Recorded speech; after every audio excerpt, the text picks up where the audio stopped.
Fala pessoal, sejam muito bem-vindos aí a mais um CryptoTeases. Hoje para falar de um tema que todo mundo tá questionando, todo mundo tá perguntando, todo mundo tá falando, que é se Ethereum está ultrapassado, né? Então acho que essa semana, nos últimos 2, 3 anos, acho que foi um dos períodos que mais se bateu no case Ethereum, no projeto.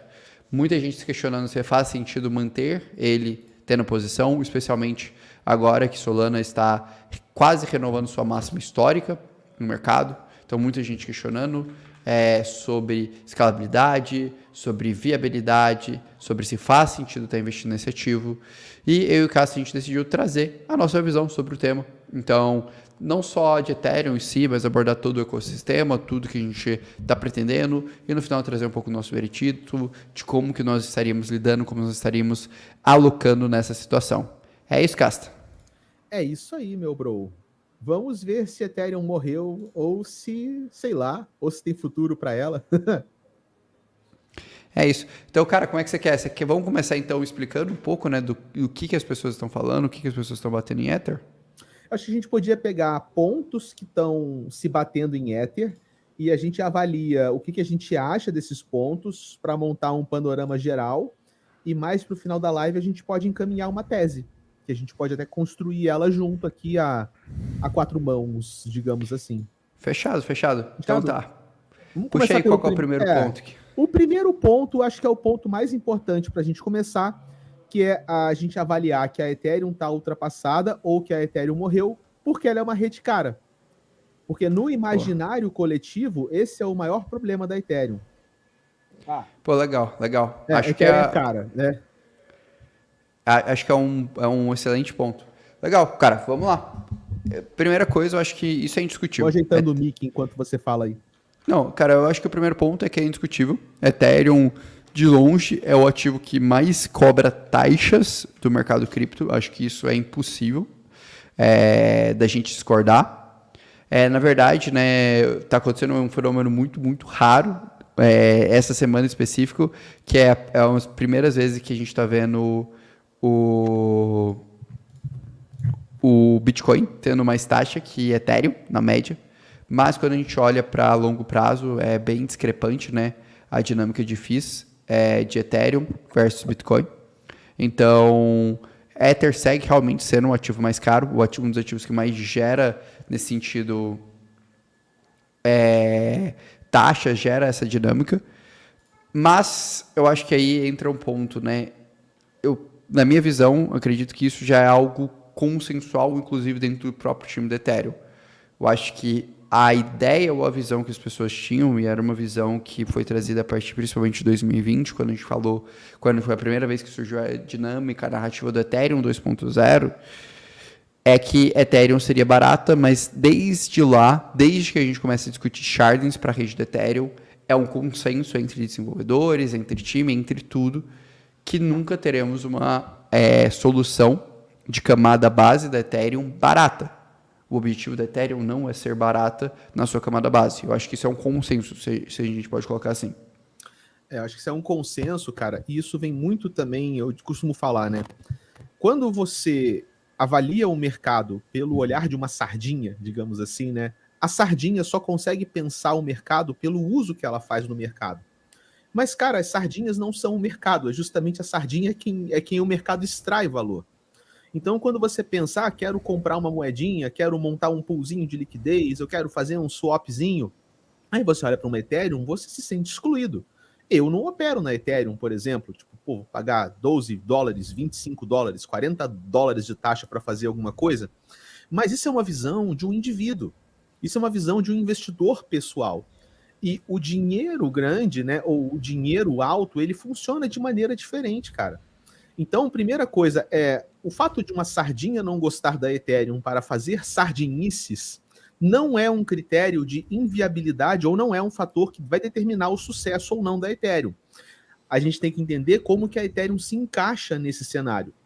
Como você falou, enquanto a Ethereum fica cara e enquanto a Ethereum fica lenta, para a visão atual da Ethereum, isso é por design, isso é de propósito.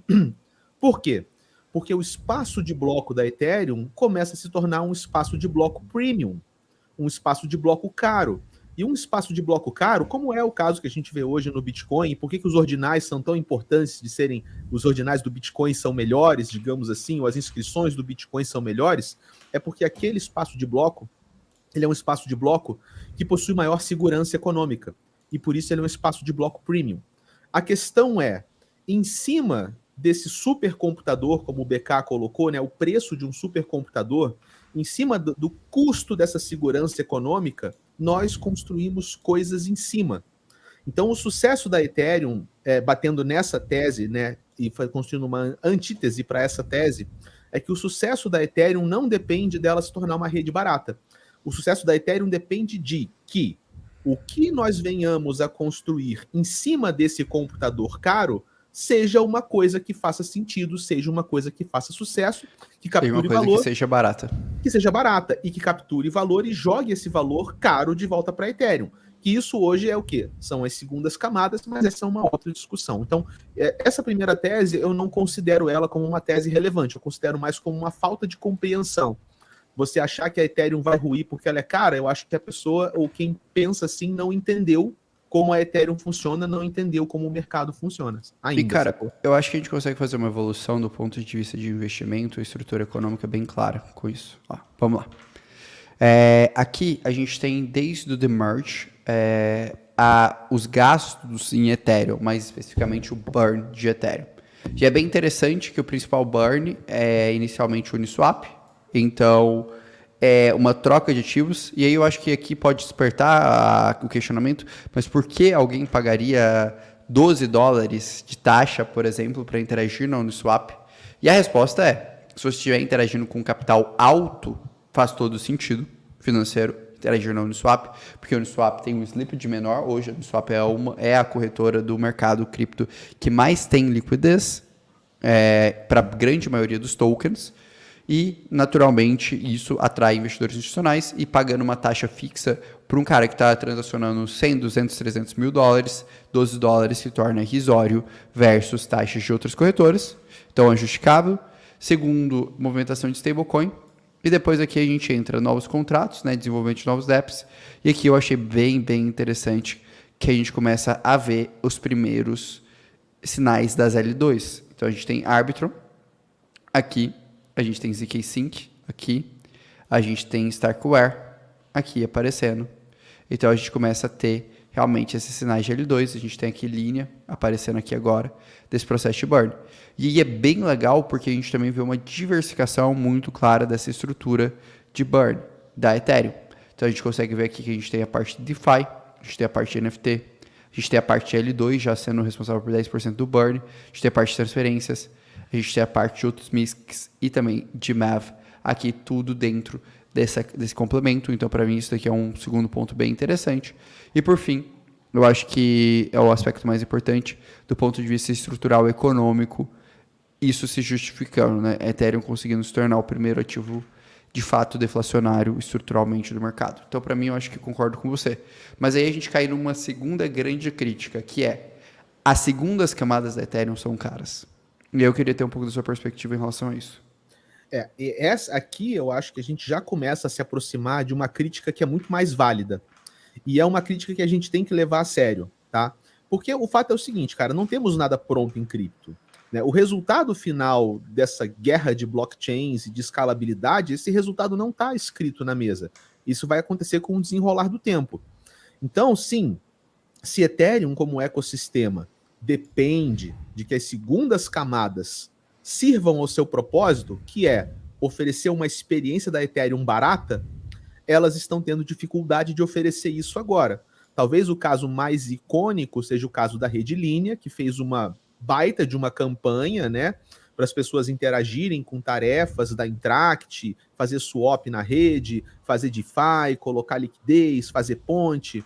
E as pessoas estavam ali no horário de pico, chegando a pagar 8, 10 dólares de taxa numa segunda camada. E às vezes você paga 10 dólares de taxa na Ethereum de madrugada. Então, assim, como segunda camada, o que a linha mostrou? Que ela não está pronta para a escalabilidade. Mas, ao mesmo tempo, as segundas camadas estão começando. E a gente tem agora, no ano que vem, o tão esperado upgrade do fork da Ethereum, que vai trazer os Dunkin' Shards, né, a IP 4844, ou 4884, eu sempre troco os 8 pelos 4, né? Mas é um upgrade que não visa tornar a Ethereum mais barata, mas é um upgrade que visa tornar as segundas camadas mais baratas. Então, a aplicação desse fork, né, hard fork, desse soft fork no ano que vem, e o impacto desse cara nas segundas camadas vai ser um momento, para mim, decisivo na história da Ethereum. Porque a gente realmente, se a gente não conseguir tornar as segundas camadas uma boa jogada, então a Ethereum começa a perder o seu propósito. Para que ter uma primeira camada forte se as segundas camadas não estão fazendo um bom serviço? E esse, para mim, é o ponto decisivo e uma crítica muito válida que a gente vai ter que acompanhar na Ethereum ano que vem. Cara, eu assino embaixo. Nisso daí eu assino embaixo. Eu acredito que a atualização mais decisiva da história da Ethereum acontecerá em 2024. Se a Ethereum não conseguir entregar o Proto do Sharding como é esperado, com uma redução de 10 a 20% do custo das segundas camadas. 10 a 20 vezes. 10 a 20 vezes. E aí a gente está falando de interagir com segundas camadas a custos de centavos, que vão ser segurados, isso provavelmente ao longo desse ciclo de bull, quando vai voltar a custar dólares, até a próxima grande atualização, que vai ser o Dunkin' Sharding de forma completa, que eu acredito que vai demorar do ponto de vista de desenvolvimento. Eu não acho que vai ser uma solução rápida, acho que vai ser uma solução, vai ser uma discussão, a gente vai discutir ali pelo menos uns 12 meses para viabilizar de forma completa. Para mim, esse é o ponto decisivo desse ciclo. Esse ciclo, muito do que vai determinar da performance do ecossistema do Ethereum é como essa implementação vai ser feita. Se essa implementação tiver êxito, eu acredito que nós veremos um dos melhores ciclos, se não o melhor ciclo para o ecossistema Ethereum. Se essa implementação for mal feita, nós temos um grande problema para o ecossistema como um todo. E nisso eu não falo só Ethereum. Falo Ethereum, eu amplio isso para segundas camadas como Timisk, como Arbitrum, como Polygon, todo aquele ecossistema de gaming. Eu amplio isso para Restaking, amplio isso para como Anglayer. E talvez ali abra um precedente para a narrativa de disponibilidade de dados, mas essa narrativa se torna frágil. E aí talvez eu acho que o grande ponto aqui da gente discutir é o quão estamos ou não consolidados para essa grande atualização que vai acontecer no ecossistema Ethereum. O quanto a gente está bem encaminhado ou não para o Decon Fork? Essa é uma excelente pergunta, né? Nós acompanhamos de perto, né, cara, eu e você, né, estudamos pra caramba a última atualização da Ethereum, que foi o Merge, que foi uma atualização épica, né, cara? Foram anos de idas e voltas uma atualização até que muita gente não acreditou que iria acontecer. Cara, você foi tipo o final de Copa do Mundo, a gente virou a madrugada acompanhando. Esse momento, o pré-merge me lembra muito. Esse momento me lembra muito do pré-merge. É muito pré-merge. Até o medo envolvido, Sim, a gente está na boca de uma atualização, o mercado desacreditando no ativo, mercado caindo bastante, o ativo não andando, a galera acreditando que aquilo ali não vai funcionar, a galera batendo muito na tecla, esse sistema é um sistema horrível, os melhores sistemas são de Proof of Work, a galera até falando de forcar a Ethereum, né? Eu lembro muito que tinha muita gente que falava que o Ethereum Proof of Work seria a nova Ethereum, que a Ethereum morreria ali, muita gente apostando em Ethereum Classic, em Ergo, lembro bastante disso. Foi como muito, se muito a forte. Ethereum Proof of Stake fosse morrer e todo mundo ia migrar para Ethereum Proof of Work ou a Ergo ia matar a Ethereum, né? E eu acho que uma coisa que começou a virar esse jogo no Merge foi quando os testes começaram a dar certo. E a gente já vai ter, no começo do ano que vem, você publicou, não foi? A agenda dos testes do Dinkum Fork? Sim, a gente tem aqui, deixa eu até pegar aqui pra galera facilitar o jogo. Cadê? Porque talvez ali comece a virar um pouco a narrativa, sacou? Aqui, legal.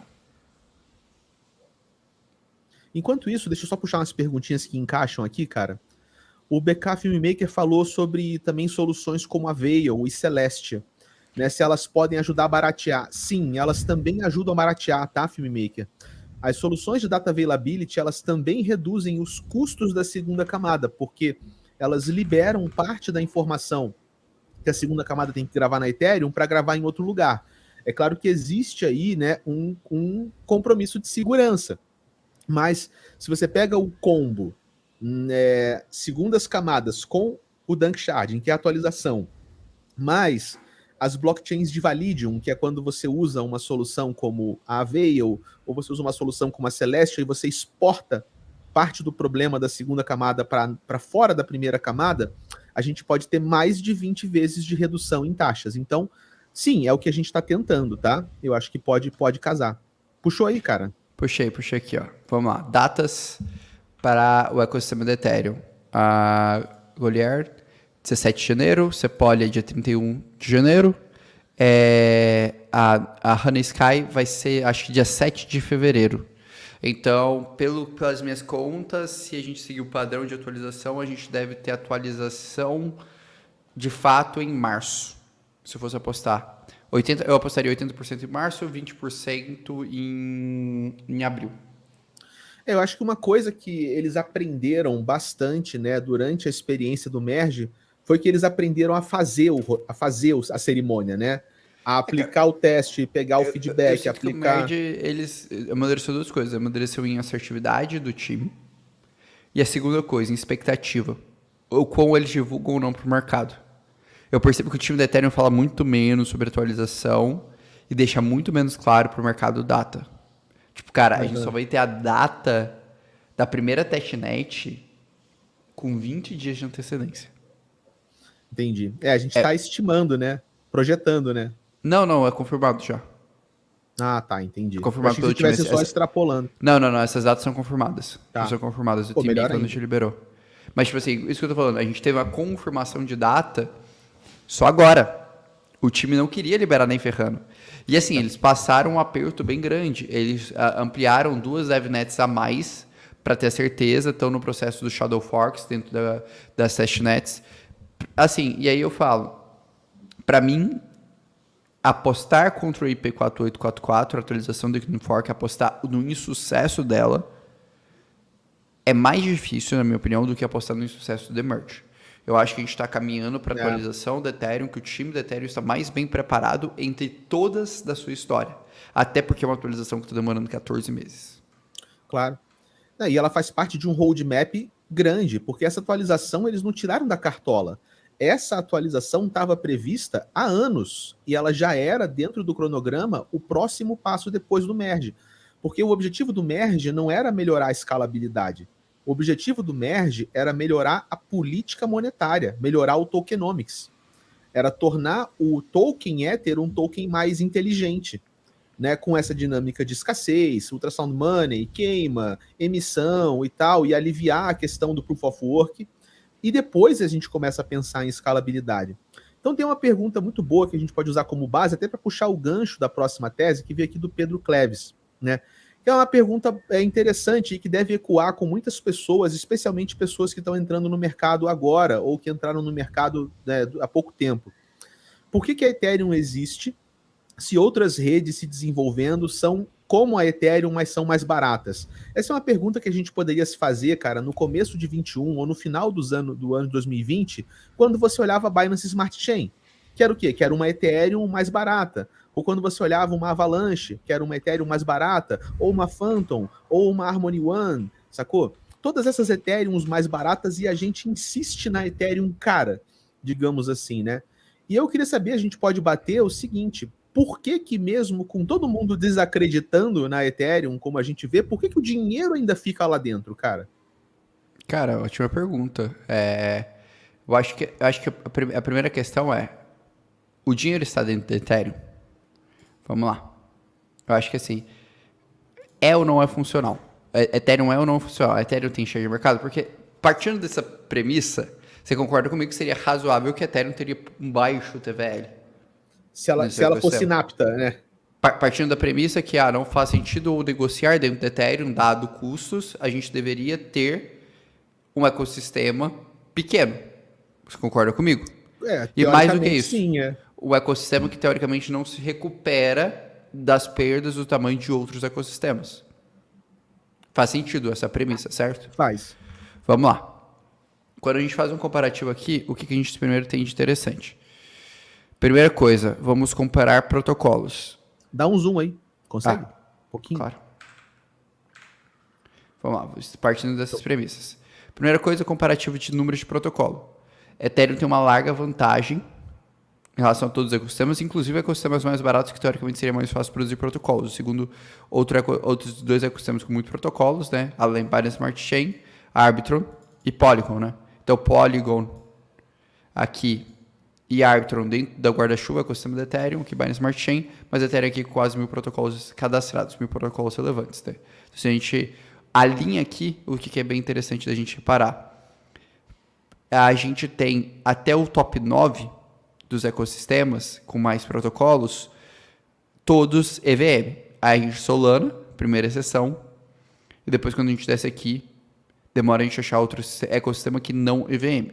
Então aqui talvez a gente comece a ver o primeiro sinal. O primeiro sinal é o padrão Ethereum, o padrão EVM, é o padrão hoje mais difundido, é o padrão mais prático, é o padrão mais viável para os desenvolvedores. Acho que esse é o primeiro sinal. Segundo ponto que eu acho que é válido da gente avaliar, TVL. Quando a gente vai avaliar aqui, a gente tem um mercado hoje com 53% de TVL, desses 54% são Ethereum. Então aqui Ethereum, principal ecossistema em termos de TVL. Depois a gente tem Tron, que muita gente fala que é uma rede só de transação de dinheiro. Binance Smart Chain, Arbitrum e Solana aqui em quinto com 1 bi. E depois agora só ecossistemas menores de $1 bilhão, né? Até que Polygon foi um ecossistema bem grande, aqui no momento com apenas $900 bilhões. E aqui a gente até faz um segundo ponto de corte, né? A partir de Polygon, do oitavo ecossistema, entre ecossistemas de $500 milhão. Então aqui realmente, os outros ecossistemas de cripto, o que a gente tem um sinal aqui? Os outros ecossistemas de cripto são ecossistemas pequenos. E o último ponto, que eu acho que aqui a gente comentou, seria que teoricamente isso é uma solução ruim. Uma solução que não deveria apresentar recuperação de mercado. É bem interessante que a gente viu um movimento, né, de perda de mercado da Ethereum muito, muito drástico, que atingiu seu auge bem aqui, quando o Ethereum teve ali 50% de market share. Foi o crash de Luna que fez essa e o crash de Luna reverteu isso, né? No Bear, Ethereum voltou a consolidar o mercado, e agora, nessa nova aceleração de mercado, a gente vê uma saída, né? A gente vê, por exemplo, o Polygon perdendo espaço, o Arbitrum crescendo espaço aqui, a gente vê Solana começando a crescer espaço, começando a ter alguma relevância aqui dentro do ecossistema. Mas é interessante a gente ver migrações, né? Por exemplo, a Arbitrum cresce, tirando o share de Ethereum, mas a Arbitrum também ainda está dentro do ecossistema de Ethereum, né? Se a gente vê aqui para o ecossistema de rollups, talvez seria o segundo ponto a gente avaliar, a gente percebe que ainda a gente tem sim um ecossistema bem grande, né? Ainda que está dentro do guarda-chuva de Ethereum. A gente pega aqui o rollups, né? Sim, esses caras demandam Ethereum, digamos assim. A gente pegando aqui, a gente deve ter aqui alguns bilhões, né? Alguns bons bilhões de dólares em Ethereum. Então, eu acho que a tese em si o ecossistema de Ethereum, ele tem pouco capital, ou deveria ter pouco capital, ela é refutada. A gente tem factualmente, é factual, Ethereum ainda é o maior ecossistema de longe do mercado cripto.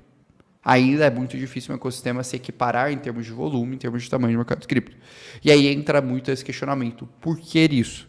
E aí vem talvez a questão realmente do teste do tempo, somado a uma outra coisa que o Casa falou muito bem, pontuou muito bem, que é a segurança do ponto de vista de capital. Para o ecossistema ter muito capital, ter muita liquidez, ele tem que ter um tempo e uma estrutura muito ampla para despertar essa sensação de segurança. Tanto é que nós só vivemos a era de migração de dApps fora do ecossistema do Ethereum, de uma forma muito recente, nos últimos 1 ano e meio, e essa migração sendo muito direcionada para segundas camadas. Por quê? Porque elas bebem na mesma estrutura do ecossistema Ethereum. Então, talvez aí que estaria a justificativa, né? E refutaria um pouco essa tese que já se criou algo equivalente a Ethereum, só que mais barato que Ethereum. Sim, e na verdade, cara, tem também uma outra questão que a gente agora pode evoluir essa tese, né? Falar sobre a performance de preço de tela. Porque aí o terceiro argumento, que acho que a gente agora pode bater, é o argumento de que Ethereum está morrendo simplesmente porque ela não se valorizou tanto quanto outras redes ou tanto quanto que os holders de Ethereum gostariam.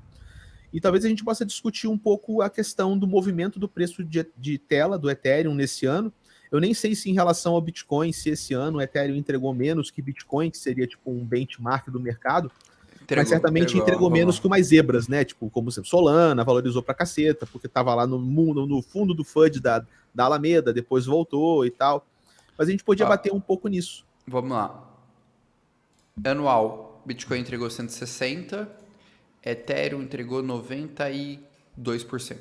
Ethereum começou o ano a... Deixa eu... Aqui... Opa. Poxa, perdi aqui o preço. Ethereum começou o ano a $1.250. 1.250, agora tá 2.300 e alguma coisa? Sim, então o Ethereum entregou menos. Eu acho que isso leva as pessoas a ficarem, talvez, assim, inquietas, incomodadas, porque se você está saindo do Bitcoin para um ativo que é menos Bitcoin, você pelo menos quer que ele entregue mais que o Que ele Bitcoin, performe mais que o que ele Bitcoin. performe mais que o Razoável. Bitcoin. É um questionamento, é um ponto razoável. Mas aí eu acho que entra muito... Aí a gente vai entrar num outro aspecto, né? Que é muito o que faz preço no mercado cripto. Que aí a Boa gente discussão. sai da gama fundamento, óbvio, fundamento faz preço, e a gente entra na gama atenção, que é o que todo mundo está falando agora. As narrativas são o que fazem preço. E a minha visão muito sincera disso é que, de fato, a narrativa faz preço. É indiscutível. O Bitcoin está performando da forma que ele está performando por conta da aprovação do ETF do Bitcoin. A iminência da aprovação do ETF do Bitcoin. É nítido. Se a gente abre o gráfico e olha do momento que a gente começou a ter probabilidade de aprovação do ETF do Bitcoin, o Bitcoin entregou mais de 100%. E foi no principal momento que ele descolou em termos de performance do Ethereum. Diga-se de passagem. Foi, Porque até então ele estava extremamente lateralizado. Quando a gente começa, então, a olhar isso, realmente, em termos de narrativa, Ethereum está por trás. Por quê? Porque ela está perdendo espaço nas narrativas principais dela. A Ethereum inicialmente estava com uma narrativa muito forte de airdrops, perdeu esse espaço para Solana pós o airdrop da Egito. A gente viu uma reação muito, muito forte do mercado de voltar os olhos para Solana pós airdrop da Egito, porque foi um airdrop que pagou $10.000, e antes os airdrops de $10.000 que tinham acontecido no mercado, todos tinham acontecido dentro da rede do Ethereum, né? Que foi o Optimism, que foi Arbitrum, foi Optimism, foi Arbitrum. Então a gente começou a migrar essa atenção. E somado a isso, o farming de airdrops na rede do Ethereum começou a se tornar caro, que é o que muita gente bateu. A linha ficou caro, o Starknet ficou caro, até porque essas redes elas não estão prontas. Elas estão bem longe de estarem prontas. E elas irão ficar caras, as medidas que elas são exigidas, por uma questão de proteção estrutural da rede. Isso também é outro ponto factual. As segundas camadas do Ethereum tendem a ficar caras, elas demandam espaço de bloco do Ethereum e elas estão longe de serem otimizadas. Então, por definição, estão longe de terem estabilização de preço. A gente está vendo uma flutuação de preço muito grande. Teoricamente, a atualização IP 4844 resolve parcialmente esse problema. Pelo menos reduz a ordem de grandeza desse problema. E seguraria esse problema aí para uma demanda até 10 vezes maior do que a demanda atual de mercado, o que seria excelente, o que revoltaria essa narrativa. E aí eu acho que aí entra uma discussão que é: a Ethereum tem narrativas relevantes que prenderão a atenção do mercado em 2024? E talvez mais relevantes que outros projetos que estão nos seus momentos de ascensão de narrativa agora, como Solana, como o Bitcoin? Eu acho que essa é a pergunta de $1 milhão em relação à alocação da Ethereum, somado à pergunta: a Ethereum conseguirá entregar bem o IP 4844? Acho que essas são as duas perguntas de $1 milhão para o ano de 2024, em relação a se faz sentido ou não estar alocado em Ethereum. Eu acho que a gente teria que pensar, então, em quais seriam os fatores, como a gente montou uma tese para o Bitcoin, né, no meio do ano, qual que era a nossa tese para o Bitcoin performar e ele está encaixando nessa narrativa? É que a gente já, desde o começo, desde que começou, né, a se montar, a gente botou o cenário: olha, 2024, aprovação do ETF à vista do Bitcoin, alívio macroeconômico e halving.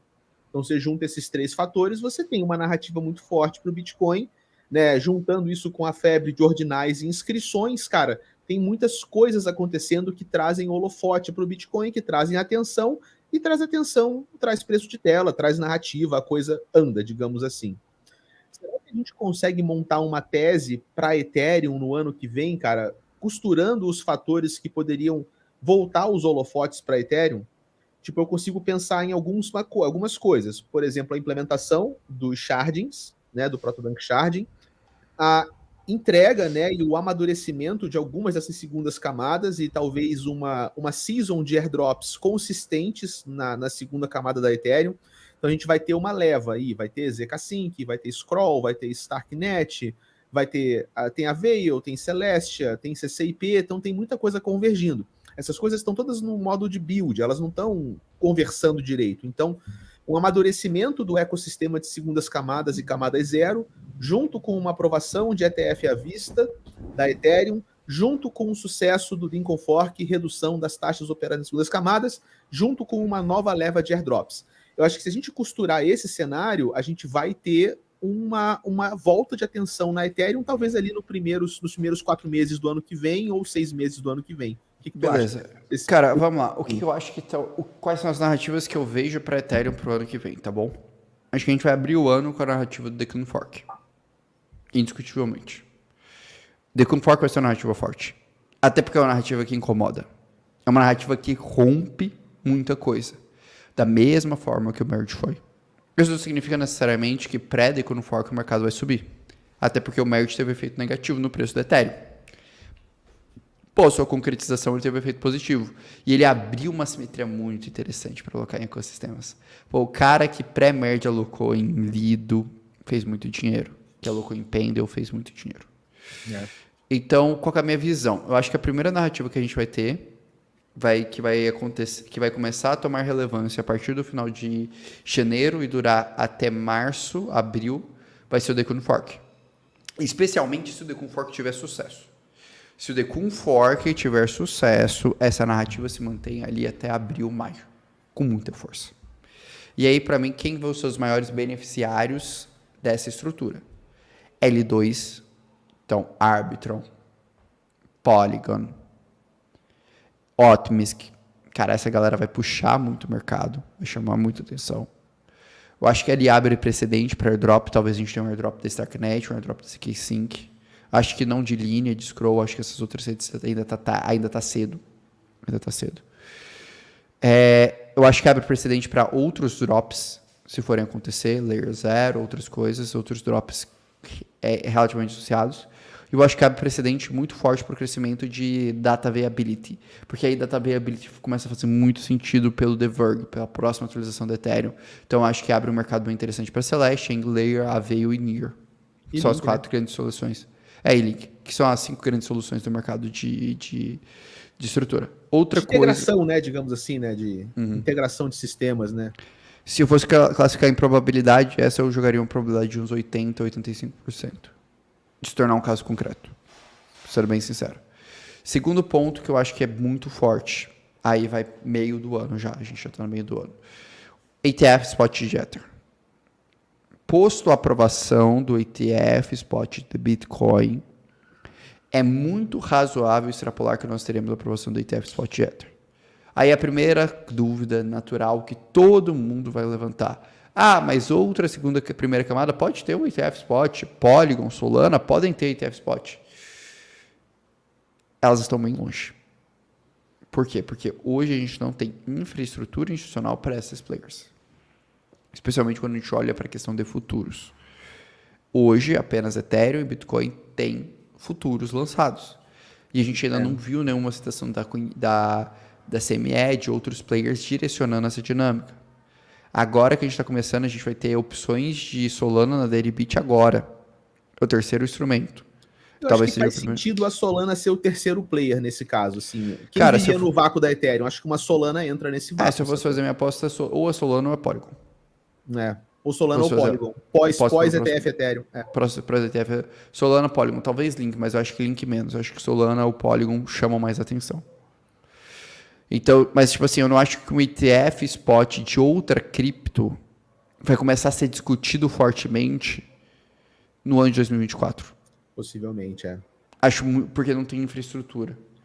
Ethereum tem liquidação na CME, Ethereum tem estrutura de custódia consolidada, Ethereum tem noção dos reguladores. Especialmente eu ainda amplio para a infraestrutura. Seria muito mais fácil a gente discutir um ETF de um projeto EVM, que a gente já sabe a estrutura de custódia, ou de um projeto na base de custódia do Bitcoin, do que um projeto fora disso.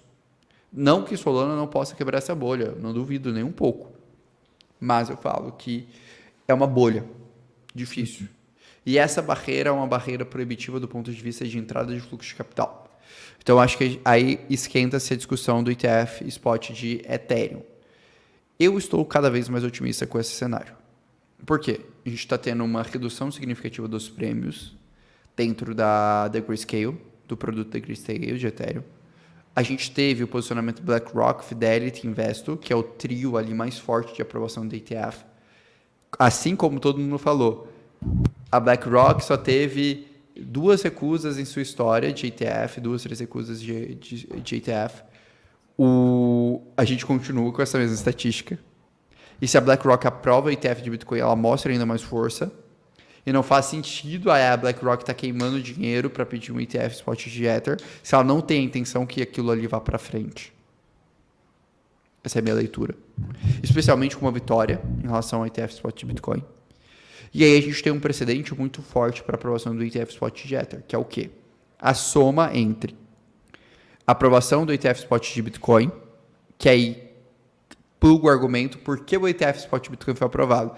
Porque já existia um ETF de futuros e o comportamento do mercado de futuros é muito parecido com o comportamento de mercado de Ethereum. Você já tinha esses ativos sendo negociados em bolsa com uma leitura de commodity, por isso estamos aprovando o ETF spot de Bitcoin, junto com o lobby. E a gente tem a mesma mistura para Ethereum. Nós temos o ETF de futuros de Ether já rodando, nós temos futuros de Ether rodando há bastante tempo, os ETFs de futuros de Ether estão com preço pareado ao Ether, e nós temos uma pressão de lobby de empresas grandes relevantes pressionando para esse possível ETF. Então isso é um segundo driver de narrativa. Quando esquenta o papo sobre isso? Abril, maio. Abril, maio. Pode ser. Então pode coincidir junto com o sucesso ou insucesso do IP 4844. E até no vácuo do ETF à vista do Bitcoin, que vai ter uma data de início de aprovação 10 de janeiro e o resto é tudo tipo 14, 15 de março. Tem mas fila. Se for rodar, roda tudo. Você acha que eles aprovam todo mundo já 10 de janeiro? Todo mundo. A SEC não vai dar um erro desse. Se a SEC aprovar alguém primeiro, cara, ela vai se ferrar muito grande. Vai criar um problema ferrado, né, cara? Então 10 de janeiro vai ser uma data bizarramente importante pra gente, cara. 10 de janeiro. Eu acredito que antes. Eu estaria 8, 7. Não acho que eles vão aprovar na linha, na risca no dia 10. Eu acho que a gente vai ter essa notícia antes. Poderia ser até inclusive agora. Cara, eu não acredito. Cara, de verdade. Gente especulou presente de Natal? não acharia estranho da SEC aprovar, tipo assim, entre Natal e Ano Novo, para dar menos buzz. Para menos choque de mercado, assim, a galera mais calma, de férias e tal. Vai na surdina. Seria uma ideia interessante, viu, cara? Será que a SEC vai tirar suas férias, Casta? Porque se isso acontecer, a gente vai ter que abrir live e virar noite, né? Não vai ter jeito. Eu vou estar lá em Saquarema, na região dos lagos, mas né, pegando uma praia. Não, cara, do dia 8 ao dia 10 eu não posso também. Não pode também? Vou estar na Argentina. A gente vai ter que ver o que faz, cara. Vamos conversar com o Gary Glenn, trocar uma ideia com ele. Liga pra ele. Ver se ele não quebra nossas pernas. Fode a gente. A prova entre dia 1º de janeiro ao dia 8, assim, é o perfeito. Então, eu vou puxar agora um terceiro ponto de discussão em cima desse negócio da Ethereum, que é essa visão, e é uma visão que eu compreendo perfeitamente, de que essa onda de ordinais, inscrições, BRC20, isso trouxe para o Bitcoin muita euforia, né? Muito hype, muita gente colocando muita grana nessas paradas e trazendo muito capital e muita atenção para o Bitcoin como ecossistema. Agora está até contaminando, né, outros ecossistemas, todo mundo replicando a fórmula do sucesso, né, em vários lugares. Alguns aguentam, alguns não aguentam. Mas talvez tenha essa visão de que parte do interesse da Ethereum ele foi apagado por essa febre que nasceu no Bitcoin, que hoje é o movimento das inscrições ordinais e BRC20. A gente podia falar um pouco sobre isso também e a nossa visão sobre esse mercado de inscrições que, cara, tá quente, né? A gente teve inscrições na Polkadot, na Avalanche, na Injective, que não deu muito certo. A gente teve isso em vários lugares e eles estão tipo, pegando um Ctrl-C, Ctrl-V e replicando essa fórmula, sei lá, para fazer dinheiro, né? Fazer alguma coisa assim.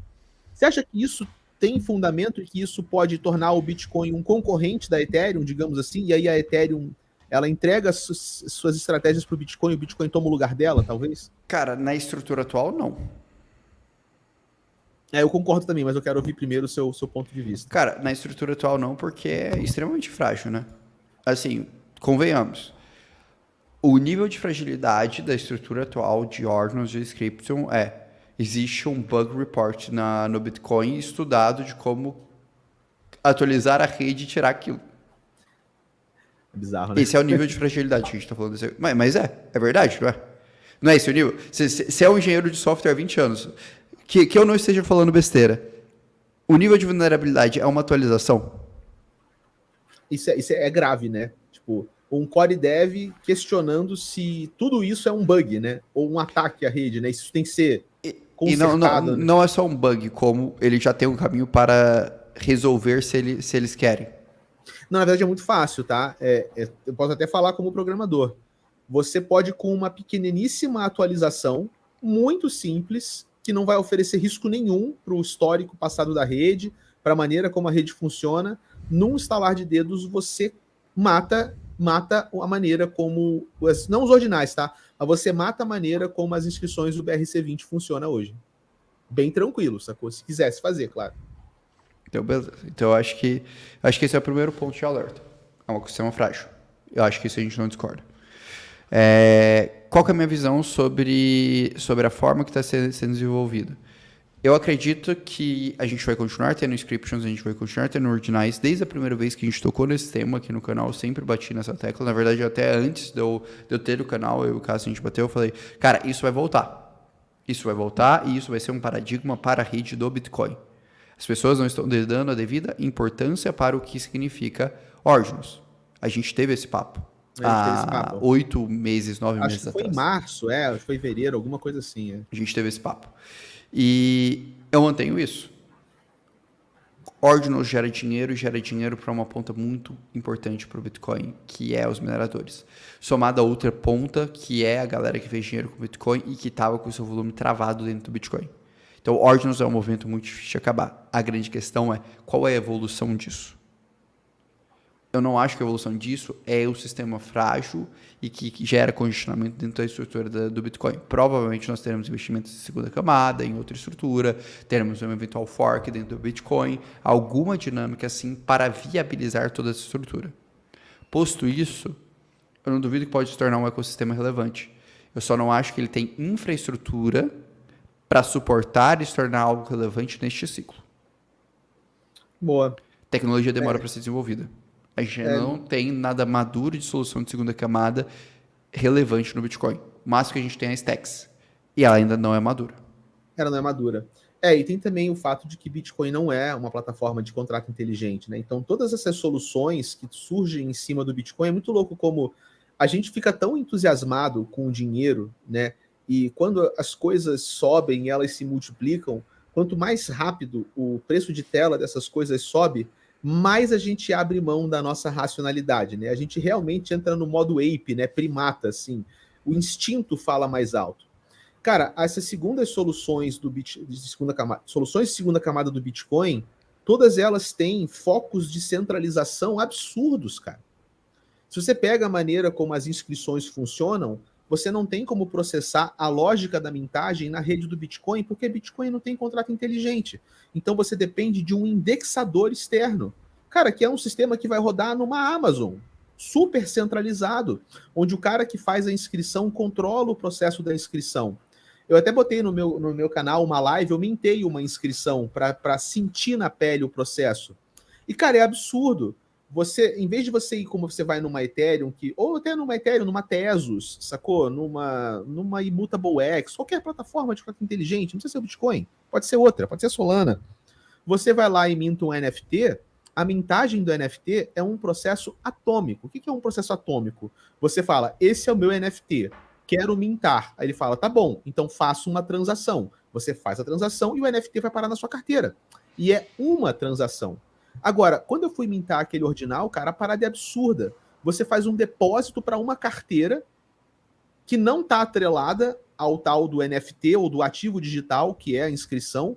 O cara que faz a inscrição monitora o seu depósito, Depois ele faz uma outra transação para inscrever a parada que é monitorada de forma assíncrona fora da blockchain com uma página que fica olhando. Depois que isso termina, tem uma outra transação que é para mover o Satoshi para tua carteira, que pendura aquilo no campo lá da inscrição.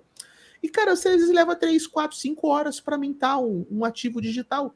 E isso pode ser muito bom para quem é degen, para quem quer comprar um sapinho colorido e fazer 5x, 10x, mas isso nunca vai ser a base, uma plataforma econômica viável para um mercado estruturado, cara, onde a gente tem que negociar, sei lá, petróleo, trigo, commodities, fazer o settlement de transações internacionais, de comércio entre países. Você não vai conseguir fazer coisas tão sofisticadas como essa numa plataforma tão precária, extremamente precária, porque é uma coleção de gambiarras. Inscrições, BRC20, todos esses caras são uma grande gambiarra feita no campo de comentário de código, que é a parada mais esdrúxula da programação, no que era para ser o script Taproot. Então, isso não tem como escalar para um uso real. A maneira como eu vejo, cara, é que toda essa onda de BRC20 e inscrições, isso é uma febre, é uma mania, que inclusive parece muito, cara, com a mania do NFT Summer. Você lembra de como é que foi a NFT Summer? Quando um sujeito maluco varreu o floor dos CryptoPunks, os CryptoPunks dispararam, em seguida a coleção da Yuga Labs dos Apes se destacou, e aí começou uma febre. Todo mundo querendo achar a próxima coleção de NFT que não servia para nada e que ia fazer 10, 20x na carteira. E isso começou exatamente. Começou na Ethereum. Aí depois começou a vazar para Solana, começou a vazar para Tezos, começou a vazar para outras redes, e o pessoal foi migrando. Até uma hora que a parada fica tão esdrúxula, tão fragmentada, tão pulverizada, que ela começa a flopar nas pontas. E quando ela começa a flopar nas pontas, ela começa a desmontar o hype. Então, se não houver tipo, alguma revolução tecnológica para a gente arranjar programabilidade funcional e real e confiável para essas inscrições, eu acho que essa mania vai dar uma esfriada ou vai dar uma flopada. E aí, possivelmente, a atenção que esse cara rouba, se ficar claro que, cara, não dá para fazer o que a Ethereum faz bem no Bitcoin, ou seja, esse Bitcoin que a gente está costurando, se ele se revelar uma cópia mal feita da Ethereum, no momento que isso ficar claro, parte desse capital vai ter que voltar para onde funciona. Não que ele tenha que voltar para Ethereum, talvez ele poderia voltar para Solana. Mas eu acho que hoje sim, eu concordo com o Carlão que a febre dos ordinais e inscrições, ela tirou o foco do que a Ethereum é como solução de conta inteligente, e talvez leve um tempo, devido ao nosso grau de irracionalidade e ao nosso FOMO, para a gente se tocar que essa implementação, hoje, é uma cópia mal feita de uma parada que já é bem feita. Em algum momento, talvez, esse fundamento volte para ser resgatado no futuro, sacou? Não sei sua visão. Não, eu não discordo de você. Acho que tecnicamente você está correto. Eu acredito que a gente vai resolver esse problema, mas eu não acho que a gente tem tempo para resolver esse problema para o próximo ciclo. Nem capital. A gente começou a investir nessas soluções e dar atenção para essas soluções há 9 meses. O tempo de maturação de uma tecnologia minimamente razoável demora 2, 3 anos. Então, talvez no meu próximo ciclo, BRC20 pode ser um risco para a Ethereum. Eu vou além. Talvez no próximo ciclo nós podemos viver o fim da dominância tecnológica e estrutural e de segurança da Ethereum. Não descartaria essa possibilidade. Não descarto. Mas eu acho que esse ciclo a gente ainda não tem ninguém pronto para tal. Eu acredito que esse ciclo nós não temos um ativo que tenha a estrutura tecnológica que a Ethereum tem, um ecossistema tão bem financiado e tão bem estruturado como as suas soluções de escalabilidade são, um ecossistema de disponibilidade de dados e de estrutura financeira de Moneylego como a estrutura de Keystake, que é a Layer, a Pendle, a Lido, todo mundo está criando em cima da Ethereum, e somado a tudo isso, um ativo que tenha facilidade de capital institucional dentro de primeira camada, como a Ethereum terá para uma potencial aprovação de ETF Spot nos Estados Unidos. Legal, cara. Então essa é a minha leitura. E é uma leitura de timing, cara. Não é uma leitura, eu estou falando, esse é o melhor ativo para sempre. Não. Estou falando, ninguém está pronto neste ciclo para desbancar de forma significativa a Ethereum, na minha visão, quando eu somo as 3 variáveis. Variável tecnológica, variável estrutura financeira, DeFi, variável, regulatória e entrada de capital institucional. Óbvio que essa minha afirmação depende muito do sucesso do IP 4844. Concordo. Bato isso. A minha tese em relação ao Ethereum muda drasticamente se o IP 4844 não tiver um sucesso significativo. Mas eu acho extremamente improvável que esse seja o caso. Eu jogaria que a probabilidade do IP 4844 funcionar é de mais de 95%.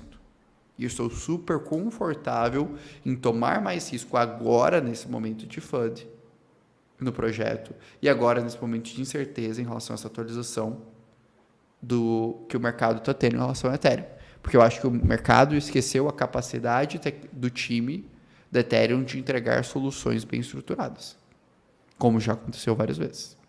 Eu me lembro no ciclo no Bull Run de 2021, antes do Bull Run realmente estourar, já tinha muita febre especulativa no mercado cripto, né? Foi ali talvez janeiro, fevereiro de 2021. E nesse caso, o Ethereum estava lateralizada. Ethereum passou, cara, a maior parte do começo do ano de 21 lateralizada, enquanto um monte de coisa subia e descia, enfim, dava suas oportunidades de mercado, Ethereum estava lateralizada. Mas quando Ethereum começou o seu movimento, ela foi de, sei lá, $300 para quase 4.000, né, numa pernada. Então, talvez a gente veja isso, cara, uma Ethereum dormente até a hora que a narrativa dela fizer sentido de novo. E eu te perguntaria o seguinte, a gente pode trocar essas ideias para começar a encaminhar aqui o fechamento da live. Como é que você, e depois eu posso falar como é que eu vou fazer, como é que a gente vai se posicionar em relação a Ethereum como ativo no final de 23, pensando no ano de 24? Eu tô tomando mais risco em Ether. Mais risco em Ether, tô tomando mais risco no ecossistema, minha carteira, ela estava mais posicionada em Bitcoin, agora eu estou reduzindo minha posição em Bitcoin. E assim, eu estou muito em paz, cara. Já falei isso algumas vezes. A minha carteira pública do OnCrypto Pro, que eu comecei em agosto, ela tem o objetivo de fazer 10 a 12 vezes. Esse é meu target. Por enquanto, eu acredito que eu estou bem encaminhado nesse objetivo. A carteira já entregou quase 50% de performance. Já tem aí uns R$150 mil, mais ou menos. E agora eu estou indo para o momento que eu estou migrando a minha carteira, que eu estou saindo da narrativa Bitcoin para outras narrativas. Não é só Ethereum, tem muitas outras coisas que eu acho que são interessantes. Decidi concentrar em 3 setores principais, narrativas principais, e agora eu vou assumir esse risco. Se funcionar, ótimo, vai me entregar a rentabilidade que eu quero, talvez até acima dela. Mas eu acho que agora é o momento, pelas probabilidades que eu vejo e pela forma que eu interpreto o mercado. Boa. Cara, eu tô reforçando minha posição em Ethereum, na real, não só em Ethereum, mas no ecossistema derivado de Ethereum, né? Então eu tô aumentando a minha exposição sistêmica. É claro que quando você começa a colocar Ethereum para rodar nas segundas camadas e começa, sei lá, a caçar airdrop, você começa naturalmente a ter que comprar mais Ethereum porque ele vira o teu combustível, né? Ele vira a tua massa de manobra ali do dia a dia. Mas a minha ideia, cara, se esse ecossistema funciona, eu acho que vale a pena ter exposição não só no token Ether, mas ter uma exposição parcializada em Ether, que é a base do ecossistema, mas em outras paradas que estão no ecossistema também. Né? Eu tô otimista nisso. Por quê? Porque, cara, quando eu olho para o mercado, para mim, chega uma hora que a gente começa realmente a flertar com a insanidade. Quando você vê os caras fazendo inscrição em todas as blockchains possíveis e imagináveis só porque inscrição flipa dinheiro para quem é maluco, cara, tá na hora, assim, isso vai esgotar, cara. Né? O hype, ele se esgota, ele é um fogo de pavio curto. Então, eu tô vendo que a estrutura da Ethereum, para mim, tá interessante. A estrutura das segundas camadas está interessante. Todos esses projetos se organizando para montar uma solução conjunta. Então, você vai ter a turma do Data Availability, você vai ter como Celestia e Avail, você vai ter a turma da integração de liquidez, que são as camadas 0, Layer 0 Labs, ZetaChain, a Chainlink CCIP com mensageria, você vai ter as segundas camadas, você vai ter a Ethereum trabalhando para isso tudo funcionar bem. Cara, olha todo o capital que está sendo investido em conjunto do que, sei lá, uma blockchain que tem um PhD maluco que acha que vai tirar a blockchain do bolso e vai revolucionar o universo inteiro. Dito isso, eu também tô achando Solana interessante, cara. Eu tô muito interessado na atualização FireDance da Solana. Deve ser no ano que vem também. E eu acho que Solana ela poderia emergir para ser uma boa alternativa ao ecossistema da Ethereum.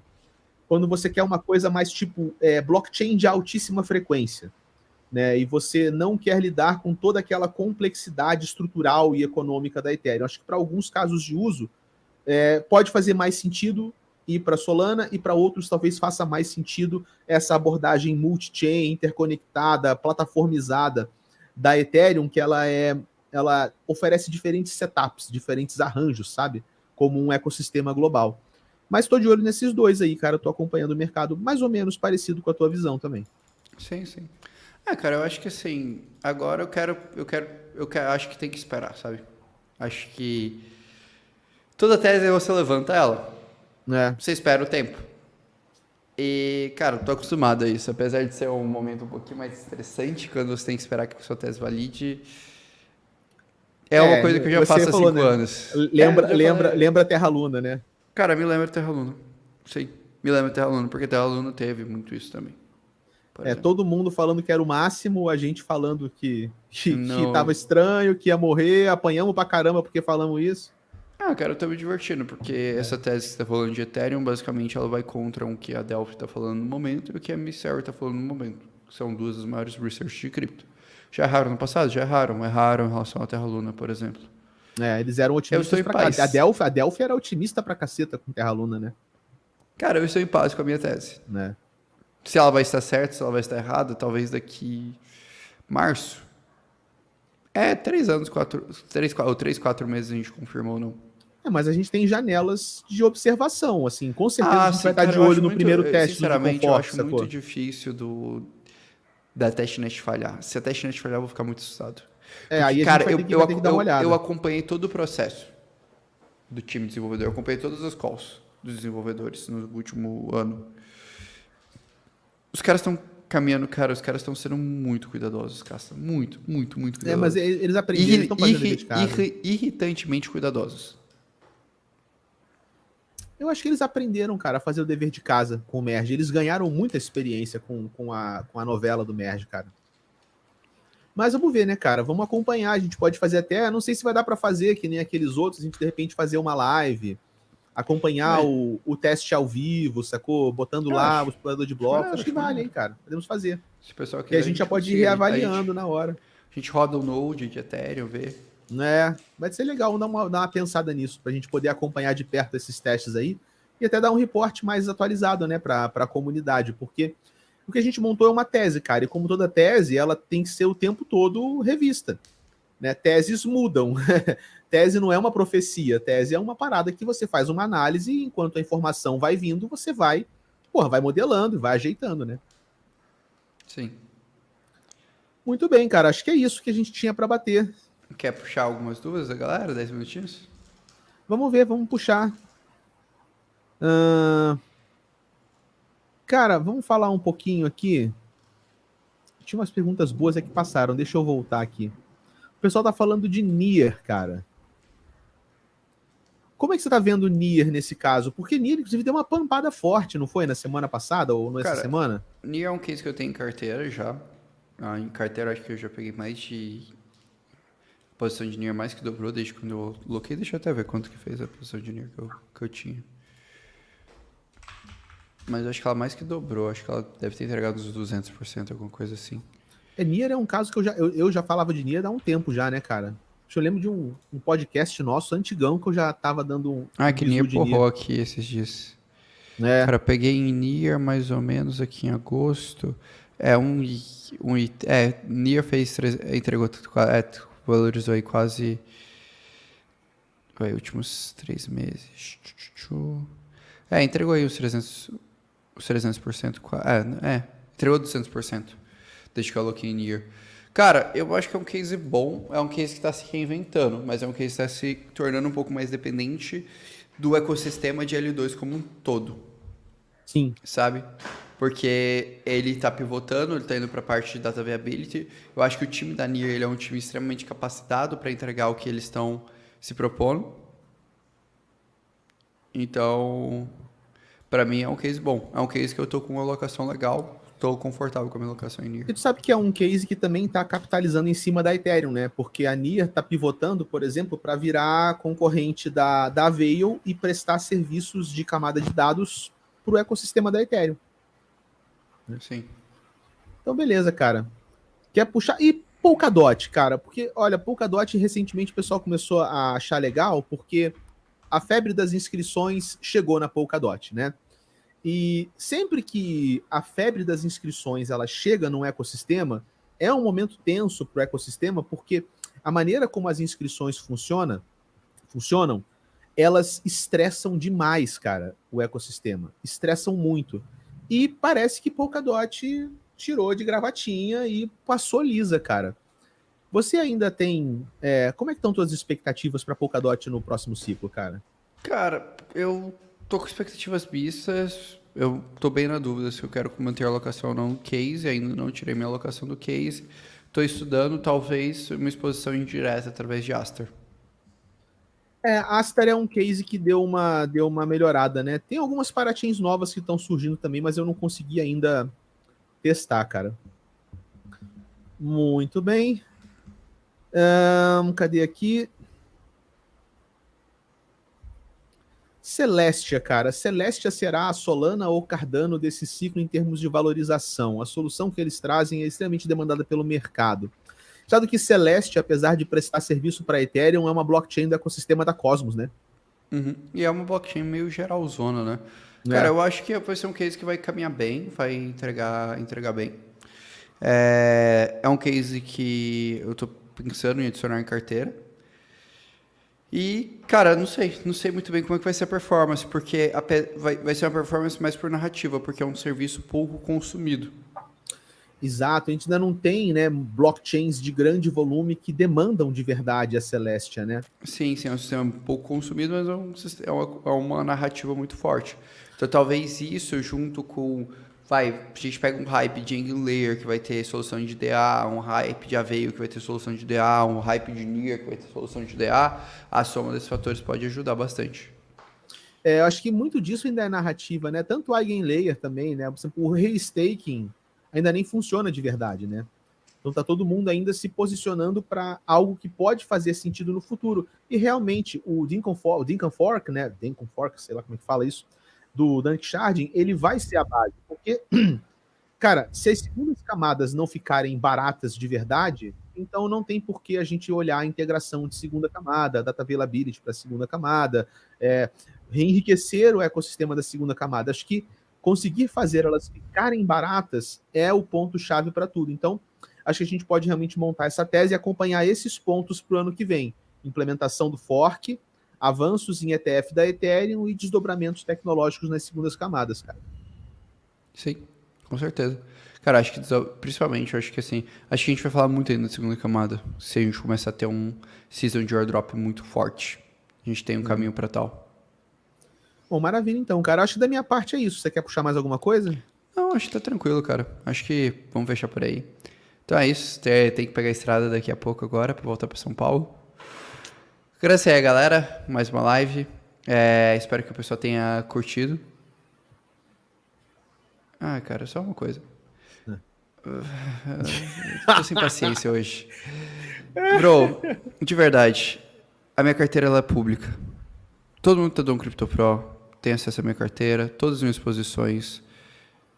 Eu não brinco de carteira simulada. Eu tenho 100 mil reais do meu dinheiro pessoal lá. Se você quiser ver a posição de NIR, pode acessar lá. Enfim, o pessoal do CryptoPro confirma, cara.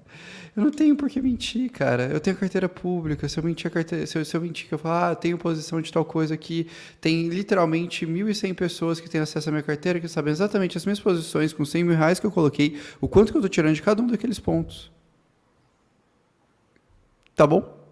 Então, tipo, não tem por que mentir, cara. Eu não tô preocupado, de verdade, igual eu falei, cara. Eu tô preocupado que a minha carteira, ela bata 10 a 12 vezes no próximo ciclo. Ela se transforma numa carteira de 1 a 1,2 milhão.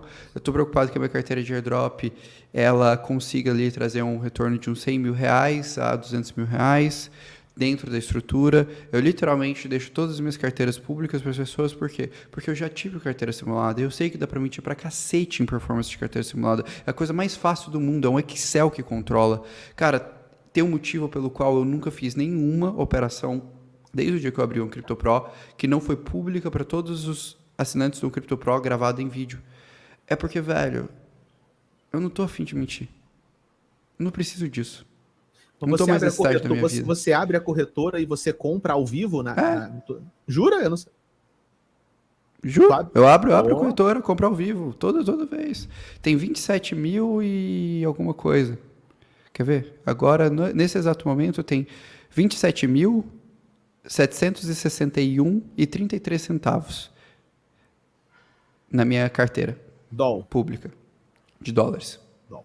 Não vou falar quanto que tem em NIR, porque aí, pô, fica fácil Não, achar a porcentagem. Aí a pessoa que tá no OnPro que vai ter que saber a carteira, pô. Aí é Mas sacanagem, enfim, né? é isso. Então, tipo assim, cara, eu não tô nesse estágio, velho. Não tô nesse estágio da minha vida. De verdade, eu não preciso disso. Então fica tranquilo, Luiz, que Não, mas fica à vontade, cara. Quem quiser, confirma. Ainda há pouco estive na live, Nias estava lá e pronto. Tem um Fica à vontade. tá Você tem confirmando. 1.100 pessoas para perguntar.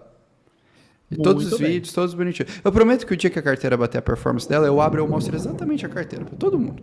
Tá caindo o mundo aqui, mano. O dia que bater. Mas enfim, agora não é a hora. Então é isso, pessoal. Espero que vocês tenham gostado da live. Se não gostou também, fiquem à vontade pra sair do canal, que eu tô sem paciência hoje, tô brincando. Calma. Não, tô amorzinho, tô brincando. Pessoal, Amor, espero que vocês tenham gostado da live, de resposta. verdade, não esqueça de seu like, se inscreverem, fiquem à vontade para comentar, para participar. Aqui é um espaço para debate, aqui é um espaço pra gente ter contra-tese. Nós não estamos torcendo para nenhum ativo, felizmente nós não precisamos de patrocínio de ninguém, nós conseguimos pagar todas as nossas contas com o nosso trabalho e felizmente também tudo que a gente opera, pelo menos da minha parte, tudo que eu opero da minha carteira, que eu deixo público para que a galera tenha acesso, para a galera saiba. Eu coloquei 100 mil reais do meu dinheiro pessoal justamente para não vender o que eu estou falando. Então é isso, espero que vocês tenham gostado da live, um grande abraço e até logo. Valeu.